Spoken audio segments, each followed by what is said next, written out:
Welcome to News for Sure. I bet you thought that we're gonna be quiet about the recent news. Let's see. Julius M. Is it Julius Malema? Julius, is it who? General M. General Mkhwanazi. Yes, it is General Mkhwanazi, but not General Mkhwanazi from SAPS. We're now covering a story of Ekurhuleni, EMPD.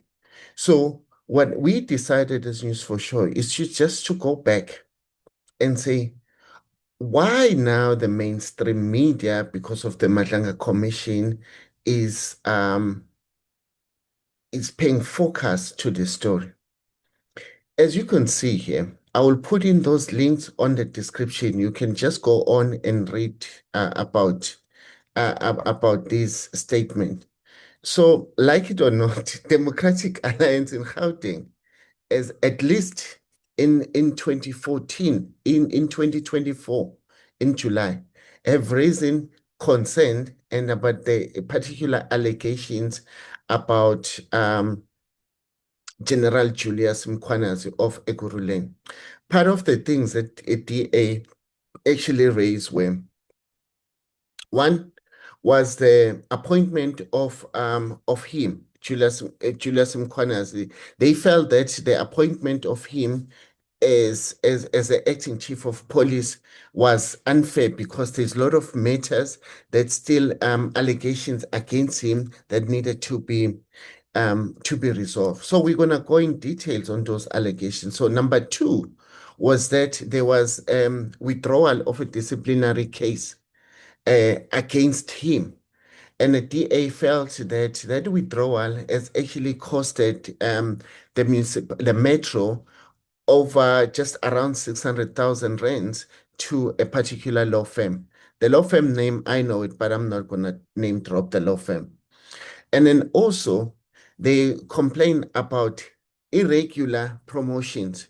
So they are saying that Mkhwanazi had allegedly appointed officers and he promoted them without minimum requirements. That will have been advertising the post. But this paints out that there were a lot of internal operational issues within the metro. Now, and then also they also raised concern about that there are a lot of metro EMPD metro officials that have criminal records. So now they're saying that those officers that have criminal records, they still remain there in a payroll of the municipality. And then also over and above that, they are getting promotions. So now what is DA also raises concern about? They're just saying that the Ekurhuleni Metro Police Department is actually it's being operated. They even go on, they don't withhold it. They say it is in disarray. One, they also says that it's operated like mafia style manner, where else they're saying the ethical compromising the ethics of the whole Ekurhuleni metro department. I mean, the minute they mention metro style mafias, I mean, wow. For me, I've been following the case of Senzo Meyiwa. What we learn about the EMPD, the Ekurhuleni Metro officers, their behavior around the arresting of at least of the two of the Metro Police officers, they are actually being seen inside Phakathi in the arresting and all the escorting of this accused person. Well, under very heavy cross-examination, they also went through a process where one of the defense attorneys actually asked them, what are other things that you guys that you've been involved in that are important? This is no, we're being trusted by the police because we've also for the last 8 years, we've been working with them where there's an escorting of of very high profile cases where those suspects needed to be driven to be escorted from court to from police stations to court. Amongst those high-profile people that were mentioned were Renovan Krecher. Remember, we said mafia-style operation. So now, can you imagine if they've also been involved in assisting the police in escorting Renovan Krecher? It really shows that this Metro Department also has a particular role in terms of the bigger schemes of things. That is why specifically on the Madlanga Commission, that as part of the terms of reference is also to look into their operations. Now, I will share now with you um, a journalist that wrote about in detail about these allegations that now are coming into light. These the stories starts back from 2023. So in 2023, a journalist wrote an article, but the article was mentioning two things that actually is it's very serious with relating to General Julius Mkhwanazi of Ekurhuleni Metro. The journalist says, I'm going to fly to the journalist and I'm going to share the link at the bottom. Now, the journalist says, amongst other things, Mkhwanazi is actually being accused of installing blue light into vehicles that belongs to CAT VIP security. And then number two, they also say that around 2021, Julius Mkhwanazi is also being suspected of fraudulently using a letterhead of the municipality to do something about it. But let's go to this article and read.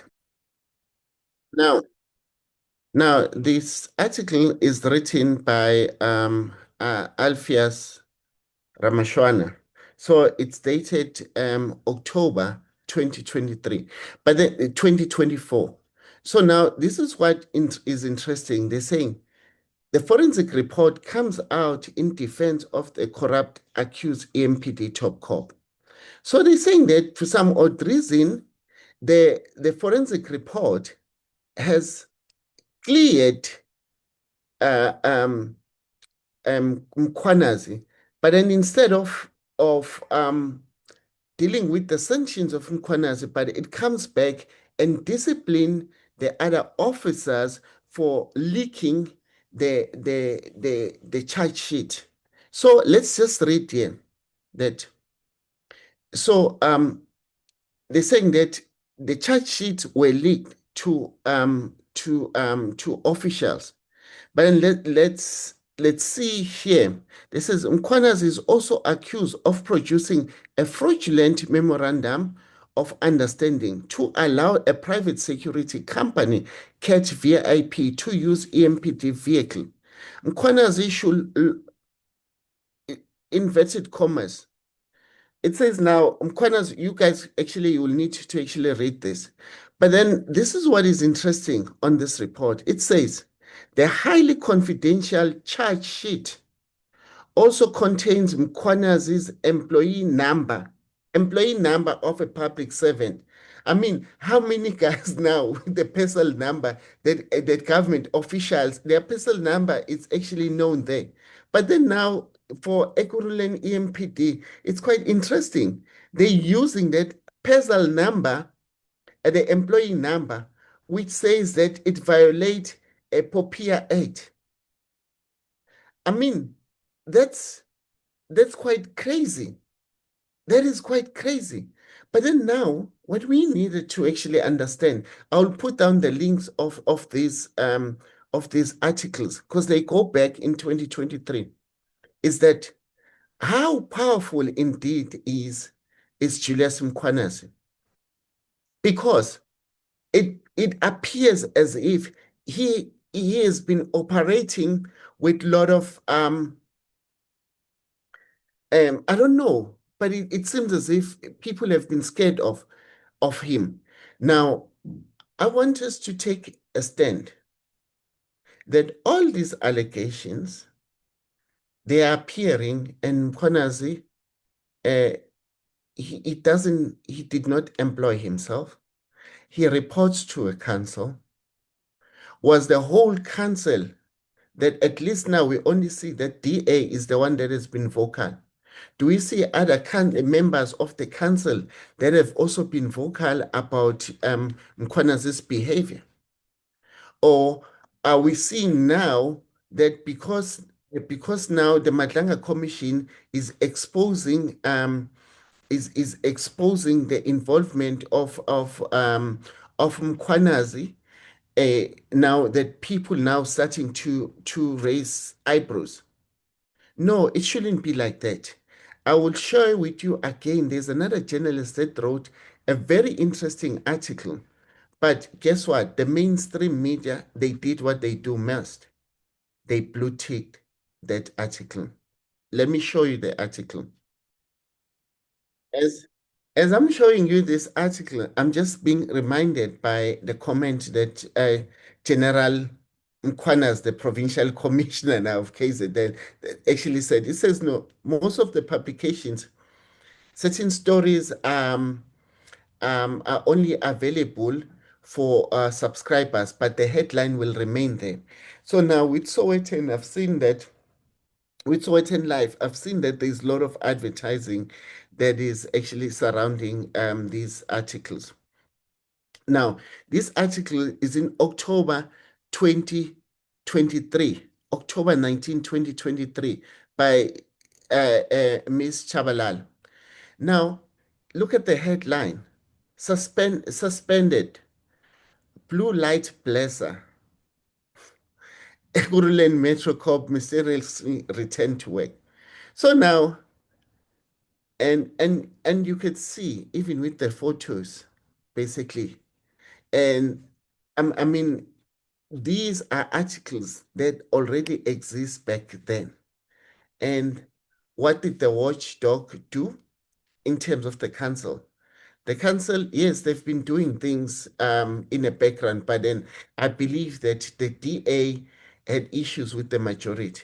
So now we need to look closely and say, we know that part of the key decision makers in a Ekurhuleni council is what? Is the party that is led by, who's the leader of that party? The Red Party is Julius M. No, no, not Julius the general, but Julius Malema. That's the leader of that party. Also, it appears that they may have not supported DA in this matter. I stand to be corrected, but I did not see any articles or any comment that they may have said about this situation. And also, currently, the main majority controller of the GNU ANC, it's also been controlling most of Keruleng. I have not seen a lot of information that maybe comments about General Kwanas of Ekurhuleni. So, good people of News for Sure, we strive again to actually to pay attention to behind the headline news. We want to make sure that now all people that are claiming to be fighting corruption or to be fighting things that are not procedural, at some point they are quiet. So as News for Sure, we always want to remind them, says, don't jump hard now, because last time this thing has been in existence back then, backdating from 2021. So now you cannot claim now that you guys did not know. You are calling special motion now of debate, where else DA has been vocal on their own and other parties. So thank you for now. I'll see you at the next recording. Hold tight, keep on that subscribing, and click on those like buttons. I thank you.